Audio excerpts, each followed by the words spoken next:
During Christmas at my parents', my 8-year-old daughter opened her gift box and went pale. She clutched my hand and whispered, "Mommy, I'm scared." I looked inside.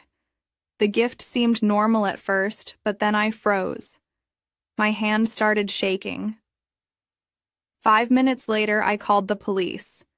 If you'd asked me that morning, I would have said the worst part of Christmas was the dried-out turkey or my mother humming passive-aggressively through the chaos. I would have said it was the noise or maybe the performance we all put on to pretend we liked each other. I would have been wrong. The worst part of Christmas was watching my daughter freeze in place with a gift box in her lap, like the floor had opened beneath her and no one else had noticed. But I'm getting ahead of myself. We were at my parents' house, the same house I grew up in.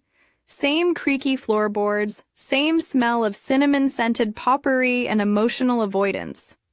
The living room was bursting with people and presents, kids tearing, paper, adults talking over each other, laughter that was a little too loud. You know the kind. It's a tradition in our family that every kid gets a gift from every adult. And sometimes the kids even get each other things. It's a whole production. Wrapping paper flying, tags going missing, someone always losing track of who gave what to whom. My daughter had a small mountain of presents by her side. She was happy, genuinely happy, which I hadn't seen in a while. I was watching her from across the room, and for a moment, I let myself breathe. She picked up a box, medium-sized, wrapped in shiny red foil. She smiled, peeled the tape back carefully, like she always does. No rush, just her little hands opening the lid, and then she stopped. The expression on her face changed so fast I thought I imagined it. Her shoulders tensed. Her smile vanished. Her whole body went still. I froze, too. Something in me knew. You know that drop in your stomach? The one that tells you you're about to learn something you can't unlearn? She looked up. Her eyes were wide and scared. She didn't say anything, just stood up slowly like she was afraid the box would detonate if she moved too fast. Still holding the open box in both hands, she walked toward me, her face drained of color. She reached for my hand and whispered, "Mommy, I'm scared." Then almost inaudibly, "Just look. Don't say it." I glanced down. The box was still open in her arms, tilted slightly toward me. I looked inside. At first I was confused. It was a toy, harmless, ordinary, nothing obviously wrong. But then I looked closer and froze.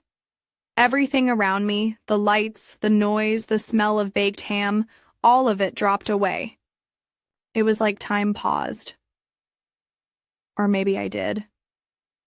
I didn't say anything. Couldn't.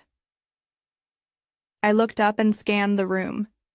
My dad was laughing, holding a paper crown above his head. My mom was fussing with the table settings like they might spontaneously combust without her supervision. My sister was deep in conversation with someone, gesturing with a wine glass. The kids were on the floor comparing toys. Everything looked normal, but it wasn't. "Come on," I said quietly. Let's get some air." Someone's voice floated from behind me. "Everything okay?" I smiled like a woman whose soul wasn't trying to crawl out through her chest. "She's not feeling great. We'll just be outside for a moment." I took the box. We walked to the car. Neither of us spoke. My daughter climbed into the back seat, curled up, holding her knees. I slid into the front passenger seat and stared at the thing in my hands. The toy, The box, the weight of it. I felt the sting before I realized I was crying. My fingers were cold. My chest was hot. I was holding something small, but it felt like it could crush me. And I knew, absolutely, unshakably knew, that nothing about this day or this life would ever be the same again. 2 minutes later, I called the police. It was quiet in the car, the kind of quiet that presses down on your shoulders. I could hear my own breath. Maisie's too, shaky, shallow. The lights from the house still glowed through the windshield. Someone laughed inside. I didn't care who. Everything was different now. And if I wanted to explain why, if I wanted to make sense of how something so small could shatter everything, I'd have to start a long time before tonight. I'm the older sister. That alone probably tells you half of it. 5 years between us, me and Megan, and from the time she could walk, she was the favorite. I was the reliable one, the one who cleaned up, the one who didn't cause problems. Megan never followed rules. She made scenes, skipped consequences, charmed her way out of everything. And our parents, they treated her like a firework. Dangerous, but beautiful, untouchable. Me, I got straight A's, stayed out of trouble, held it all together. And for that, I got responsibility, expectations, silence. By the time we were teenagers, the pattern was set. Megan messed up. I cleaned it up and nobody talked about it. Years later, she got married, had 3 kids fast. Everyone said she was finally growing up. She wasn't. She still made reckless or choices and expected someone else to carry the weight, usually me. She'd text me late at night, "Can you help? It's for the kids." And for a while I did until I realized what it was really for. Not diapers or groceries, but delivery apps, online. Shopping, spa visits. I drew the line. I told her, "You have a husband. I have a family too. I'm not rich." She sulked, but the asking slowed down. By then, my life had already changed. I'd met Owen. He had a baby boy, Theo, just over a year old when I came into their lives. His ex had left when Theo was 10 months old. Not a custody battle, no drama. She just left, signed the papers, and disappeared. Theo was quiet at first, watchful, but sweet. I loved him fast and fully. He started calling me my mom before his 2nd birthday. I didn't correct him. Maisie was born 2 and 1 to 2 years later. She came into a house that already had love in it. Real love. She and Theo were close from the beginning. They weren't half anything, just siblings. Loud, inseparable, completely bonded. We were a unit. We were fine until 6 months ago. Theo disappeared during lunch at school. He told his teacher he forgot something in his backpack. He left the cafeteria. He never came back. No one saw who he left with.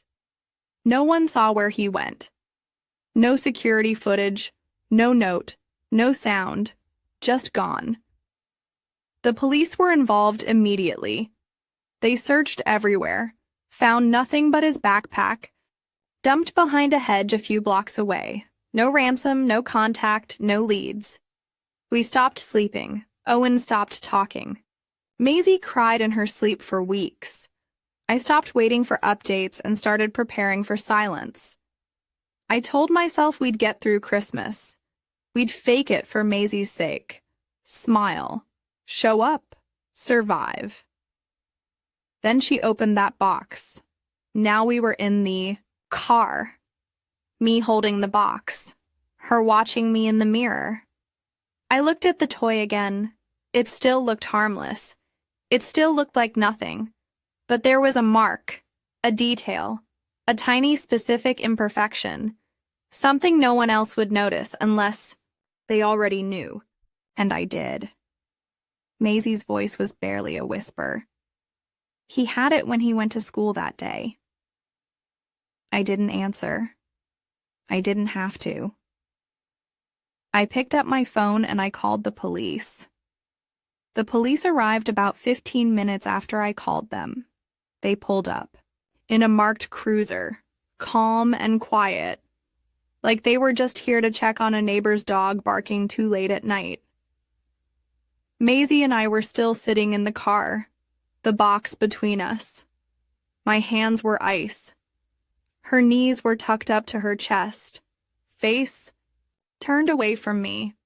After the officers stepped out, I met them halfway up the driveway, box in my arms. They asked a few questions.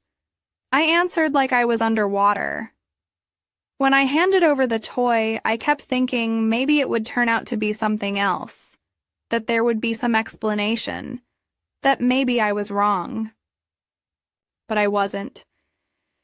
They found the card inside the wrapping, Sadie's name, Megan's daughter. They came into the house. Everyone watched them like someone had opened the front door and let winter blow in. The room deflated. They asked to speak with Megan and Sadie. Megan didn't resist. They stepped into the den. It was all very calm, very procedural. Sadie said she found the toy in the house, wanted to give a gift, wrapped it herself. Megan said they had toys everywhere, could have come from anywhere. She said it with a smile that was just a little too still. Owen arrived while they were still inside.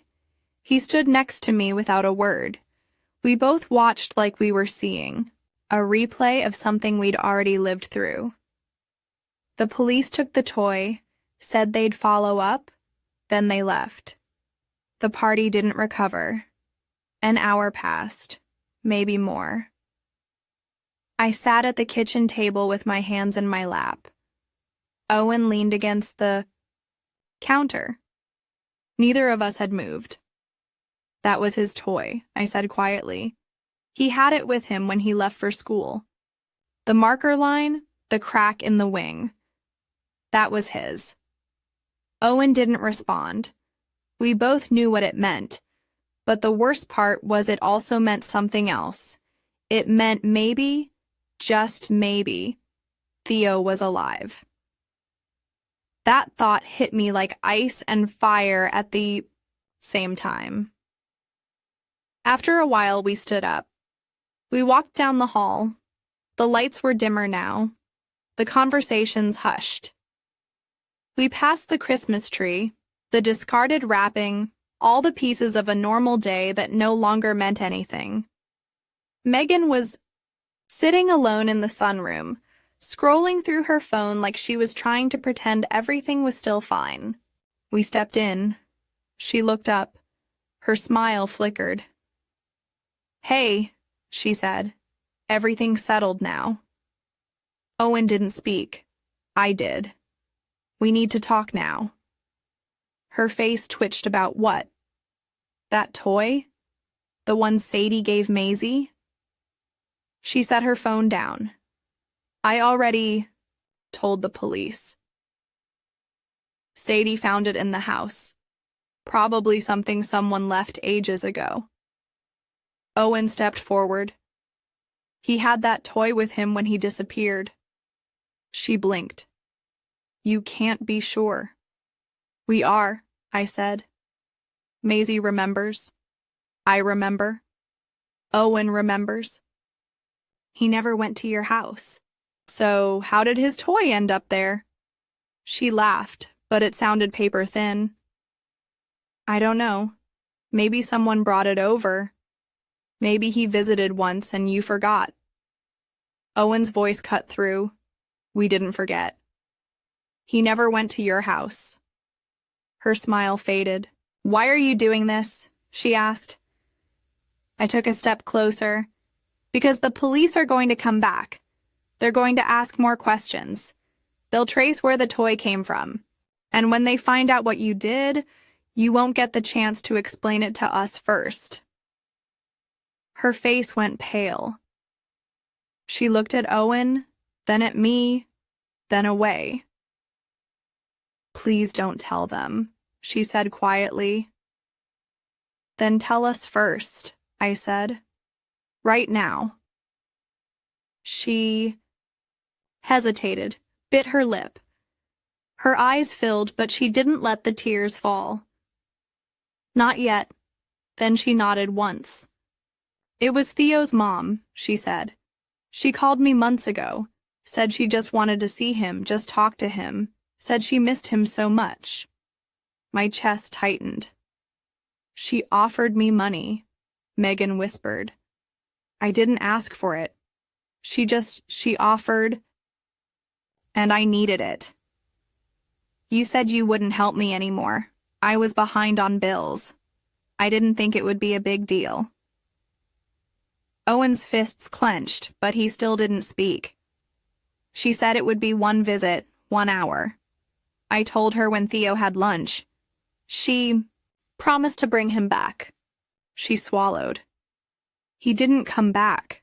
She disappeared. I called her. Nothing. I panicked. I didn't know what to do. I kept thinking she'd bring him back the next day and then another day. And then I stopped calling." Her voice broke. "Please," she said. "I have 3 kids. I didn't mean for it to go this far." I felt the air leave the room. "You let us believe he was dead," I said. Owen turned his head. His voice was rough. "We buried him in our minds every night for 6 months." Megan sobbed. I didn't know what else to do. I didn't say it, but I thought it. "You could have told the truth." Megan was still crying when we walked out. Not the loud, performative kind she used to fake to get out of trouble, but the silent, gutted kind. I didn't feel sorry for her, not even a little. Owen didn't speak. He opened the car door, got in, and stared out the windshield like he was trying to figure out how the hell the world still looked the same. We drove straight to the police station. We told them everything. The meeting, the money, the silence, the lie she sat on for 6 months while we imagined our son dead in a ditch or worse. The officers didn't say much, just wrote everything down. One said, "Thank you. We'll handle it from here," which I guess is what you say when 2 people just drop their grief on your desk like a grenade. Megan was arrested the next day. Obstruction, they said. Maybe more later. The details didn't matter. I didn't answer when she called. Owen didn't even look at the phone. The house felt like a morgue. We didn't turn on music. We didn't finish cleaning up the Christmas decorations. We just existed in limbo, hoping the phone would ring again, but this time with something that mattered. Maisie asked if we should take down the tree. I told her not yet. She didn't press. I sat by the window with coffee that kept going cold. Owen stood in the hallway like he was waiting for someone to come back from the dead. That's when the phone rang. Not the police. My mom. I shouldn't have picked up, but I did. "How could you do this to your sister?" she snapped. No hello, no pause. I blinked. "Excuse me. Call the police on your own family? You humiliated her. You destroyed everything." For a second, I didn't have words. Then I found some. She arranged a meeting behind our backs with Theo's mother. She let him go. Mom, she didn't say a word for 6 months. She made a mistake. My mother said she just wanted to help. And it's not like he's your real son. He has a mother. Maybe that's where he belongs. I didn't respond. I just stared at the wall. Then I hung up. Owen walked in a moment later. He didn't ask what she said. Maybe he didn't need to. 3 days later, the phone rang again. This time, Owen answered. He didn't speak, just held the phone out to me like it was about to explode. "Mrs. Gray," the voice said when I picked up. "Yes, we found her. Theo's biological mother. She's been living under a false name in Arkansas." I couldn't breathe. "Is he?" "He's alive." My legs gave out. I sank onto the couch like gravity had made a personal decision about me. They arranged a video call. Not ideal, but I didn't care. I would have taken a voicemail or a pixelated photo or a post-it note with his name on it. I just needed to see him. We were escorted into a room at the precinct. There was a laptop on the table, a tech guy setting things up like it was just another Tuesday. Owen sat stiffly beside me. He hadn't said much since we got the call. I think part of him didn't believe it yet. I wasn't sure I did either.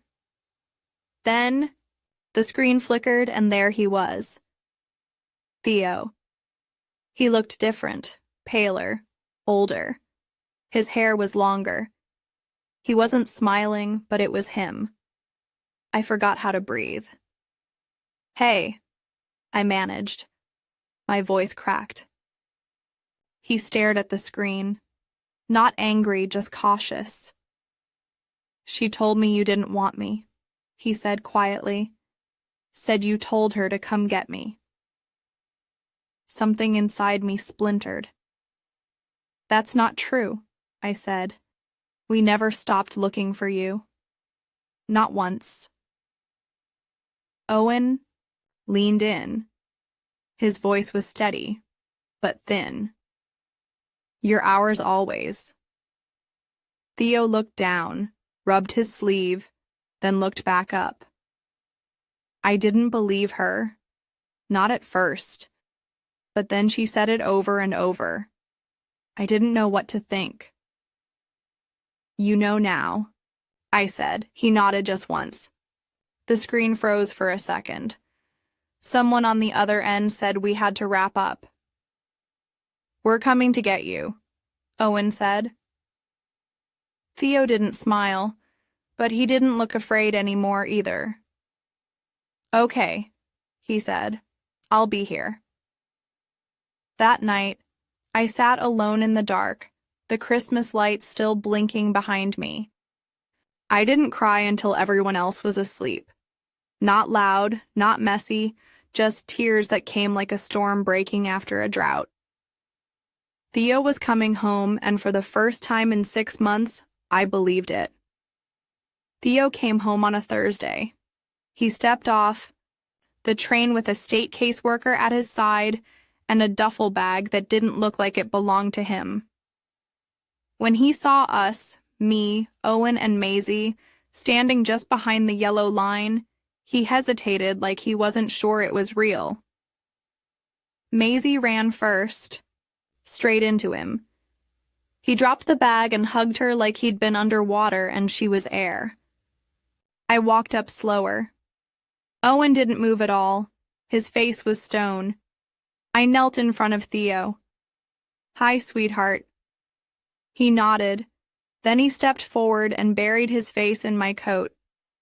That was the moment we got him back. The next few weeks weren't easy. He barely spoke, flinched at doors opening too fast, slept with the light on. Maisie stuck to him like glue, like she thought he might disappear again if she blinked. Maybe she was right. We got him into therapy. Slow steps, no pressure, just presence. He needed to know we were there. One night I found the two of them on the floor of his room coloring silently. He looked up at me and said, "Can we get pizza tomorrow?" I nodded. That was the first full sentence we'd heard in days. Progress. Megan was charged with reckless endangerment of a child, obstruction, and accessory to custodial interference.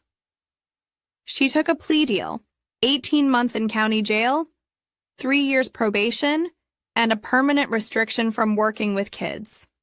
She cried in court, claimed she never meant for it to happen, said she was just trying to help someone reconnect with their child. The judge didn't buy it, neither did we. She wrote us a letter. I didn't read it. Owen burned it. Theo's biological mother was arrested in Arkansas and extradited. She pleaded guilty to custodial interference and endangering a child. The fraud charges were dropped in exchange for a psychiatric evaluation and a no-contact order. She was sentenced to 4 years. In court, she said, "I wasn't trying to hurt him. I just missed him. I wanted to fix something I broke." No one clapped. My parents didn't take it well. They said Megan was confused, that she didn't deserve jail. My mother said he's not even really yours. Megan is your sister. She made a mistake. I said, so did you. Then I blocked their number and never looked back.